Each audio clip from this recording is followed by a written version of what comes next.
Hello everyone, welcome back to my channel Supti Sarkar cooking channel.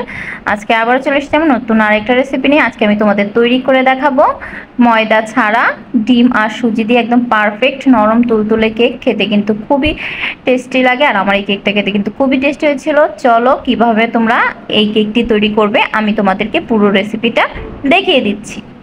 প্রথমে আমি এখানে বড় বাটি দিয়ে 1 বাটি সুজি নিয়ে নিয়েছি। তোমরা চাইলে পরিমাণটা কমিয়ে বাড়িয়ে নিতে পারো। তারপর আমি এর মধ্যে দিয়ে দেব 1 কাপ পরিমাণ দুধ দিয়ে ভালো করে সুজিটাকে আমি মিক্সড করে নেব। আর সবাইকে বলছি যারা যারা আমার ভিডিওটা দেখছো প্লিজ প্লিজ প্লিজ একটা লাইক একটা কমেন্ট অবশ্যই করে যাবে। তোমাদের একটা লাইক একটা কমেন্ট কিন্তু আমার কাছে অনেক কিছু। তারপর এর মধ্যে আমি দিয়ে দিলাম 2টো ডিম ভেঙে। এখন ডিমটাকেও সুজির সাথে ভালোভাবে মিক্সড করে নিতে হবে। তোমরা চাইলে ব্লেন্ডারেও দিয়ে মিক্সড করে নিতে পারো। আর একটা কথা মনে রাখবে, এই কেকটা বানানোর জন্য কিন্তু পরিমাণটা ঠিক রাখতে হবে। আমি কিন্তু সুজির সাথে ডিমগুলো ভালোভাবে ফেটিয়ে নিয়েছি। এখন আমি এটাকে 1 ঘন্টার জন্য এইভাবেই রেখে দেব। 1 ঘন্টার মধ্যে এদিকে আমি যে পাত্রে কেকটা তৈরি করব এটা সেট করে নিয়েছি। আমি একটা ছোট সসপ্যান নিয়ে নিয়েছি, এর মধ্যে এরকম করে কাগজ কেটে নিয়েছি, তাহলে কিন্তু কেকটা আমার তুলতে সুবিধা হবে। কাগজগুলো আমি এর আগে কিন্তু আমি এর মধ্যে তেল ব্রাশ করে নিয়েছি। এখন এটা সেট করে নিচ্ছি, তাহলে কিন্তু কেকটা তুলতে খুবই সুবিধা হবে। আর এদিকে কিন্তু আমার 1 ঘন্টা হয়ে গেছে, আমি এটাকে এখন নিয়ে নিয়েছি। দেখো 1 ঘন্টায় কিন্তু অনেকটা ঘন হয়ে গেছে এটা।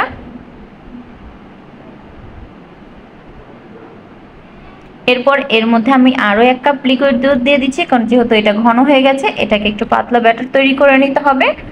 খুব পাতলাও না আবার খুব বেশি ঘনও তৈরি করা যাবে না। এরপর এর মধ্যে 1 বাটি পরিমাণ চিনি দিয়ে দিয়েছি।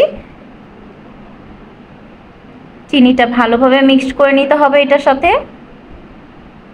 চিনিটা মিক্সড করা হয়ে গেলে তারপর এর মধ্যে আমি দিয়ে দেব বেকিং পাউডার। 1 চামচ বেকিং পাউডার দিয়ে দিলাম মিক্সড করার জন্য। তারপর আধা চা চামচ বেকিং সোডাও আমি এর মধ্যে দিয়ে দেব। তোমরা চাইলে সোডাটা বাদ দিতে পারো। আমি এখানে আধা চামচ বেকিং সোডা দিয়ে দিচ্ছি। দিয়ে এখন এটাকে খুব ভালোভাবে মিক্সড করে নেব। মিক্সড করা হয়ে গেলে তারপর এর মধ্যে দিয়ে দিতে হবে ভ্যানিলা এসেন্স। তোমরা চাইলে চকলেট এসেন্সও দিতে পারো, কিন্তু এর আগে ভালোভাবে এটাকে মিশিয়ে নিতে হবে। তারপর আমি এর মধ্যে 1 চামচ পরিমাণ ভ্যানিলা এসেন্স দিয়ে দিচ্ছি, তাহলে ডিমের যে কাঁচা গন্ধটা থাকে ওইটা কিন্তু থাকবে না, কেক থেকে একটা সুন্দর গন্ধ চলে আসবে।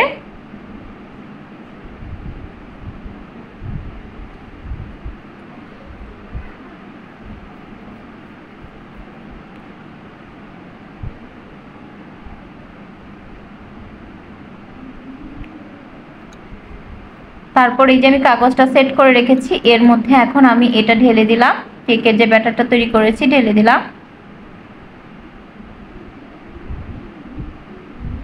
তারপর এটাকে ভালোভাবে একটু নাড়িয়ে নিতে হবে, তাহলে ভালোভাবে এটা সেট হয়ে যাবে। আর এদিকে কিন্তু আমি একটা পাত্রে বালু গরম করতে দিয়ে দিয়েছি, এর মধ্যে একটা স্ট্যান্ড বসিয়ে দিয়ে দিলাম কেকের পাত্রটা। এখন এটাকে উপর থেকে ঢেকে দিলাম। এর উপরে আমি একটা শিল দিয়ে চাপা দিয়ে দিয়েছি।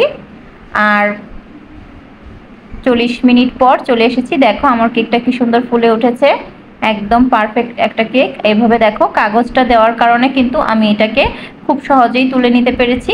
তোমাদের দেখার সুবিধার্থে আমি আবার দেখিয়ে দিলাম। দেখো কেকটাও কিন্তু একদম পারফেক্ট হয়েছে।